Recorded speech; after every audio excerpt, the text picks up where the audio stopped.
नमस्कार साथियों, स्वागत है आप सभी का आपके अपने YouTube channel agriculture on top knowledge में। तो दोस्तों, आज की हमारी क्लास होने वाली है कक्षा 12 कृषि रासायनिक विज्ञान। ठीक है, तो कक्षा 12 के लिए क्लास क्या होने वाली है। तो इस क्लास के अंदर दोस्तों हम पढ़ने वाले हैं परमाणु सिद्धांत के आधुनिक एवं प्राचीन धारणाएं। जो परमाणु सिद्धांत थे, जो अलग अलग साइंटिस्ट थे, उनके क्या क्या सिद्धांत थे, और जो अब आधुनिक हैं यानी कि मॉडल जो परमाणु सिद्धांत हैं, तो वो कौन कौन से हैं। तो इस वीडियो के अंदर दोस्तों हम वही क्या देखने वाले हैं। तो आपके चैप्टर का नाम है परमाणु सिद्धांत की आधुनिक एवं प्राचीन धारणाएं। ठीक है, तो इसी के ऊपर क्या हम ये वीडियो बना रहे हैं। अगर दोस्तों आप चैनल पर पहली बार आए हो तो प्लीज़ चैनल को सब्सक्राइब कर लेना और बेल आइकन भी जरूर दबा देना, जिससे आने वाली हर एक वीडियो का नोटिफिकेशन आप तक क्या पहुंच जाए। ओके, अगर आपको दोस्तों वीडियो अच्छी लगे तो प्लीज़ वीडियो को लाइक किए बिना ना जाएं और शेयर भी अपने दोस्तों को ज़्यादा से ज़्यादा करें, जिससे ज़्यादा से ज़्यादा स्टूडेंट हमारे साथ जुड़ सकें। ओके, तो चलो स्टार्ट करते हैं। सबसे पहले साइंटिस्ट देखते हैं तो वो कौन से थे। इस चैप्टर से दोस्तों आपका एक क्वेश्चन बनता है। ठीक है, इससे एक चैप्टर से आपका एक क्वेश्चन बनता है। तो सबसे पहले देख लेते हैं, डाल्टन एक बहुत ही माने हुए साइंटिस्ट थे। डाल्टन का परमाणु सिद्धांत था, उन्होंने क्या कहा था। ठीक है, तो ये कब दिया था इन्होंने 1808 ईस्वी में दिया था। जॉन डाल्टन इनका पूरा नाम था, जिसको क्या जाना जाता, डाल्टन का परमाणु सिद्धांत के नाम से क्या जाना जाता। तो 1808 में दिया गया था जॉन डाल्टन के द्वारा। ओके, तो इन्होंने क्या कहा था उसके बारे में देख लेते हैं। मुख्य बिंदु कौन कौन से थे इनके। ठीक है, जो इन्होंने क्या अपनी अवधारणाएं बताई थी, तो वो कौन कौन से बिंदु थे। इन्होंने कहा था सभी द्रव बहुत ही सूक्ष्मता कणों से मिलकर बने होते हैं जिससे परमाणु कहते हैं। इन्होंने कहा था जितने भी हमारे द्रव्य होता है, ठीक है, जो हमारा द्रव्य होता है वो क्या छोटे छोटे कणों से क्या मिलकर बना होता है, यानी कि बहुत ही छोटे छोटे पार्टिकल होते हैं, उनसे क्या मिलकर बना हुआ होता है, जिसे क्या कहते हैं हम परमाणु कहते हैं। इन्होंने क्या परमाणु की डेफिनेशन दी थी। ठीक है, दूसरा सिद्धांत था दोस्तों इनका क्या, दूसरे सिद्धांत के बारे में बात कर लेते हैं। दूसरा सिद्धांत में कहा था परमाणु अविभाज्य।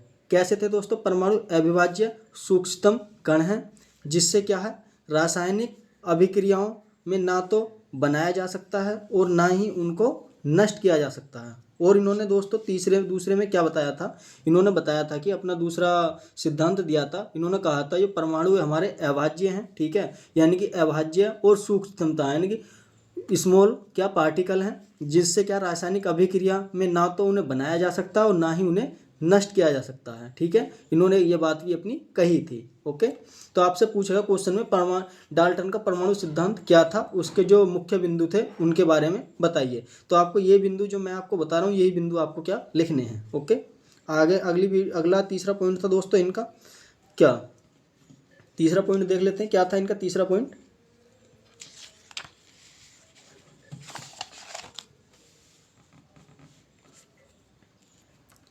तीसरा पॉइंट था इनका दिए गए तत्वों के सभी परमाणुओं के द्रव्यमान और रासायनिक गुणधर्म समान होते हैं। दोस्तों, जितने भी हम तत्व थे, हमारे एलिमेंट थे, तो उनके जितने भी परमाणु थे, ठीक है, यानी कि द्रव्यमान यानी कि मास और उनका रासायनिक गुणधर्म क्या है, समान होता है। इन्होंने ये सिद्धांत भी क्या दिया था। चौथा सिद्धांत दोस्तों इनका पॉइंट था इनका चौथा पॉइंट क्या कहा था, इन्होंने कहा था विभिन्न विभिन्न तत्वों के परमाणु के द्रव्यमान तथा रासायनिक गुणधर्म भिन्न भिन्न होंगे। इन्होंने एक चीज़ ये भी बताई थी, जो भी हमारे भिन्न भिन्न तरीके के तत्व होंगे, ठीक है, उनके परमाणु का द्रव्यमान होगा, वो द्रव्यमान भिन्न होगा। ठीक है, तथा रासायनिक गुणधर्म भी उनके क्या है, भिन्न ही पाए जाएंगे। ओके, तत्व भी क्या भिन्न होगा और गुणधर्म भी उनके क्या भिन्न पाए जाएंगे। और अगला पांचवा पॉइंट कहा था इन्होंने, क्या कहा था भाई, पांचवें पॉइंट में कहा था दो या दो से अधिक तत्वों को परमाणुओं के निश्चित अनुपात में संयोग से क्या यौगिक बनते हैं। जब हम दो या दो से अधिक तत्वों को आपस में मिलाएंगे तो उससे क्या नया एक संयोग बनेगा, जिससे क्या बोलते हैं, यौगिक बोलते हैं। ठीक है, तो उससे क्या बनेगा, हमारे यौगिक बनता है। इन्होंने ये भी मत दिया था। ओके, अब दोस्तों देख लेते हैं डाल्टन की क्या क्या कमियां रही थी, यानी कि इनके जो इन्होंने बताया था, इन्होंने अपनी तरफ से ये पॉइंट थे 5 प्रूफ किए थे। अब कोई साइंटिस्ट दूसरे हुए जिन्होंने क्या इनकी कमियों को सुधारने की, यानी कि उन्होंने बताया था कि डाल्टन की ये कमियां थी। ठीक है, तो डाल्टन की परमाणु सिद्धांत की कमियां कौन कौन सी थी उनके बारे में बात कर लेते हैं। ठीक है, डाल्टन की परमाणु की कमियां थी वो कौन कौन सी थी उसके बारे में कह रहा। पहली कमियां थी इनकी दोस्तों, उसके बारे में देख लेते हैं। एक ही तत्व के परमाणुओं के द्रव्यमान भिन्न भिन्न होता है। इसकी व्याख्या या सिद्धांत नहीं कर पाए, यानी कि सॉरी सिद्ध, ठीक है, इसका जो सिद्धांत है ये क्या सिद्ध नहीं कर पाए थे, ठीक है। इन्होंने जो बताया था एक ही तत्व के परमाणु होते हैं, उनका जो द्रव्यमान है अलग अलग होता है, जो इन्होंने व्याख्या की थी इस चीज़ को भी ये सिद्ध नहीं कर पाए थे। तो एक तो इनकी ये कमी थी। ओके, उसी प्रकार दोस्तों अगला है दूसरे पॉइंट में क्या कमी थी इनकी, दूसरे पॉइंट में देख लेते हैं। कह रहा परमाणु आसपास, ठीक है, आसपास में संयोग करके अणु क्यों बनाते हैं, इसकी व्याख्या या व्याख्या या सिद्धांत नहीं कर पाए थे। यानी कि ये भी क्या एक सिद्धांत था, ये इसे सिद्ध नहीं कर पाए थे, ठीक है। इसे क्या दोस्तों आप सिद्ध लिख लेना, ठीक है, सिद्ध नहीं कर पाए थे। ओके, अगला पॉइंट था इनका तीसरा क्या पॉइंट था, इन्होंने बताया था कि यह सिद्धांत परमाणु तथा अणुओं में अंतर नहीं कर पाए। इन्होंने इनसे क्या नहीं हुआ, जो ये सिद्धांत दिया था इन्होंने, परमाणु सिद्धांत जो डाल्टन ने दिया था, इनका सिद्धांत था, ये क्या कर पाए, परमाणु और अणु में क्या अंतर भी नहीं पहचान पाए थे, कौन सा परमाणु और कौन सा अणु है, ठीक है, एक इनका ये भी था। अगला दोस्तों नंबर 4 पर कह रहा है हीरा, चारकोल व ग्रेफाइट ये तीनों कार्बन परमाणुओं से बने होते हैं, परंतु इनके गुणधर्मों में बहुत ज़्यादा अंतर है जिसे डाल्टन का परमाणु सिद्धांत झांसा समझा पाने में असफल रहे। देखो हीरा भी हमारा कार्बन का बना हुआ होता, चारकोल भी हमारा कार्बन का बना हुआ होता, ग्रेफाइट भी हमारा क्या है कार्बन का बना हुआ होता। ये दोस्तों किसके कार्बन के ही अणु हैं, पर इनका जो परमाणु द्रव्यमान, ठीक है, और इनका अणु क्रमांक ये सब क्या दोस्तों अलग अलग था, तो इस चीज़ को ये सिद्ध नहीं कर पाए थे, एक इनकी ये भी कमी थी, ठीक है। तो इनके कमियां और दोस्तों क्या सिद्धांत हमने दोनों इनके पढ़ लिए डाल्टन के। अब आगे चलते हैं दोस्तों अगले प्रश्न पर।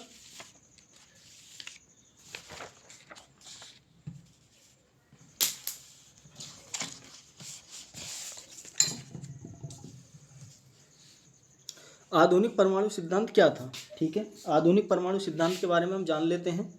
तो क्या था दोस्तों आधुनिक परमाणु सिद्धांत, ठीक है। तो सबसे पहले जानते हैं आधुनिक परमाणु सिद्धांत क्या था। तो 20वीं शताब्दी में क्या ये आया था, जो वैज्ञानिक थे कौन कौन से थे, थॉमसन थे, रदरफोर्ड थे, बोहर थे, आदि के कार्यों से डाल्टन के सिद्धांत में संशोधन हुआ था। ये 3 साइंटिस्ट थे जिन्होंने क्या है जो परमाणु डाल्टन सिद्धांत दिया था, उनमें क्या इन्होंने सिद्धांत को संशोधन किया था। तो इन्होंने क्या क्या चीज़ बताई थी, तो सबसे पहले हम देख लेते हैं। इन्होंने बताया था कि हमारा जो परमाणु होगा, ठीक है, परमाणु जो होगा, मान लो ये क्या हमारा एक परमाणु है इस डायग्राम से, ठीक है, ये परमाणु है हमारा बना हुआ। इन्होंने बताया था कि इसके अंदर एक नाभिक पाया जाता, परमाणु के अंदर क्या पाया जाता, नाभिक पाया जाता, जिसके अंदर क्या और पास क्या इलेक्ट्रॉन, ठीक है, इलेक्ट्रॉन क्या चक्कर काटते रहते हैं। तो इन्होंने क्या एक सिद्धांत ये करा था। तो जैसे आप समझ सकते हो, तो इन्होंने क्या परमाणु में क्या बताया, एक नाभिक बताया था, नाभिक के मूल कण हैं वो कौन कौन से थे, ठीक है, जो मूल कण कौन कौन से थे, आपके इलेक्ट्रॉन था, प्रोटॉन था, न्यूट्रॉन था। जो दोस्तों आपका प्रोटॉन और न्यूट्रॉन जो था वो आपके नाभिक के अंदर पाया जाता है। दोस्तों ये जो नाभिक है आपका प्लस वाला जो चार्ज है, इसके अंदर क्या है, इसके अंदर क्या क्या चीज़ पाई जाती है, यानी कि आपका प्रोटॉन और न्यूट्रॉन क्या पाया जाता है। आपसे पूछ सकता है कि जो आधुनिक परमाणु सिद्धांत है, परमाणुवाद जो सिद्धांत था, उसके अंदर उन्होंने बताया था कि परमाणु यानी कि प्रोटॉन और न्यूट्रॉन जो है किसके अंदर पाए जाते हैं दोनों, तो वो आपको बताना होगा नाभिक के अंदर, ठीक है। तो ये कुछ इस तरीके से इन्होंने क्या एक डायग्राम से बताया था कि एक हम परमाणु लेंगे, परमाणु के बीच में क्या एक नाभिक पाया जाएगा, नाभिक के अंदर कौन कौन से मूलकण पाए जाते हैं, तो मूलकण कौन कौन से पाए जाते हैं परमाणु के अंदर, तो इलेक्ट्रॉन, प्रोटॉन, न्यूट्रॉन। तो न्यूट्रॉन और प्रोटॉन किसके अंदर पाए जाते हैं, आपके नाभिक के अंदर पाए जाते हैं। ये जो नाभिक है आपका प्लस वाला, उसके और पास जो जितने भी ये गोले हैं मैंने आपको बना रखे हैं, ये वाले गोले, इसे क्या कहते हैं, इलेक्ट्रॉन कहते हैं। ये क्या और पास कक्षा में क्या चक्कर लगाते रहते हैं। ओके, इन्होंने ये बताया था। अब इनकी क्या क्या मुख्य बातें थी उसके बारे में देख लेते हैं, ठीक है। इसके बारे में क्या हम देख लेते हैं।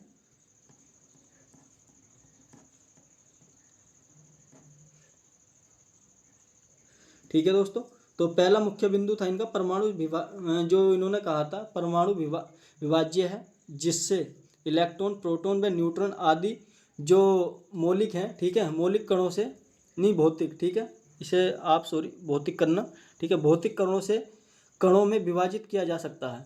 दोस्तों जो परमाणु है वो कैसा विभाज्य है, उन्होंने बताया था ये अविभाज्य है। जिसे क्या है इलेक्ट्रॉन प्रोटॉन व न्यूट्रॉन में क्या आदि में विभाजित भौतिक में यानी कि विभाजित करके उन कणों को क्या भौतिक रूप से विभाजित किया जा सकता है। ठीक है, मौलिक रूप से। ठीक है, इसे यार मौलिक ही होगा, ये भौतिक नहीं होगा, मौलिक ही होगा, सॉरी। ठीक है, या आप मौलिक लिख लेना, मौलिक कणों से में क्या विभाजित किया जा सकता है। दूसरा पॉइंट बताया था दोस्तों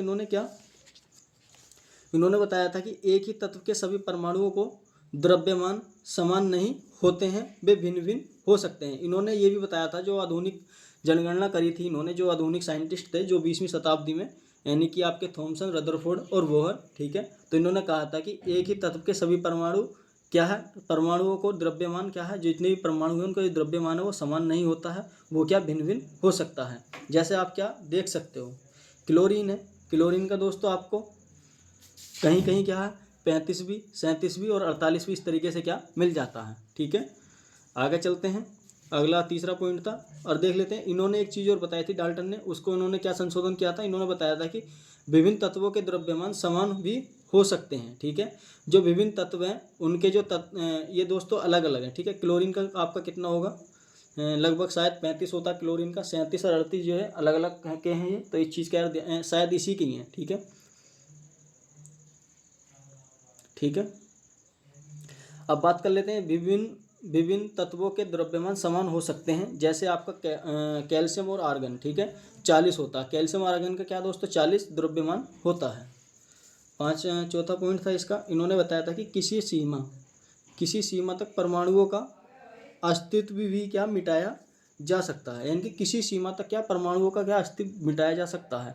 डाल्टन ने क्या बताया था कि परमाणु को हम तो ना तो बना सकते हैं और ना ही नष्ट कर सकते हैं। तो इन्होंने क्या बताया था कि परमाणु जो होता है उसे परमाणु का जो किसी सीमा तक क्या उसका अस्तित्व भी क्या खत्म किया जा सकता है, यानी कि मिटाया जा सकता है। ओके, इनका 5वां पॉइंट था, क्या था, यौगिकों के परमाणु सदैव छोटी छोटी पूर्ण संख्याओं सहयोग नहीं करते हैं। ठीक है, जैसे आपका स्टार्च हो गया, जैसे आपकी क्या स्टार्च होगी, ये स्टार्च का फार्मूला है। ओके, इस तरीके से। तो दोस्तों ये था आपका क्या परमाणु सिद्धांत, यानी कि आपके जो आधुनिक और डाल्टन का परमाणु सिद्धांत था उसके बारे में मैंने आपको बता दिया है। अगर आपका अब भी इसमें कोई चीज़ बचती हो तो एक बार आप मुझे बताएं। अब इसके थोड़े से MCQ हैं, उन पर हम थोड़ी सी क्या चर्चा कर लेते हैं। तो वो कौन कौन से हैं उन्हें देख लेते हैं। ओके, तो सबसे पहले इसका एक्सरसाइज कही है, डाल्टन के परमाणु सिद्धांत के अनुसार द्रव्य अत्यंत छोटे छोटे कणों से मिलकर बने होते हैं, उसे क्या कहते हैं।